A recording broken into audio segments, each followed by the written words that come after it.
müğənnilərin üzərində, aktrisaların üzərində Azərbaycan mədəniyyətinin və Azərbaycan əxlaqının timsalını görmək və bunu misal gətirməyi düzgün saymıram. Müğənni bütün dünyada soyunur da, geyinir də.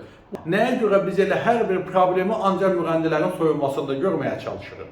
Azərbaycanda bütün əxlaq pozuntularını, problemlərin yaşanmasını, uşaqların negativ yöndə böyüməsini, gənc nəsil tərbiyəsinin pozulmasının hamısını ancaq və ancaq müğənnilərin geyiminə bağlamaq istəyirlər.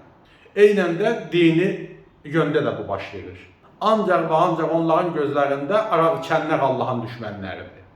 Kim spirtli içki qəbul edirsə, demək o cəhənnəmlikdir, kafirdir. Amma elə müqəddəs kitabımızda içkidən də daha ağır belə günahlar var. Sələm verməkdir, yetimin haqqını yeməkdir, rüşvət almaqdır.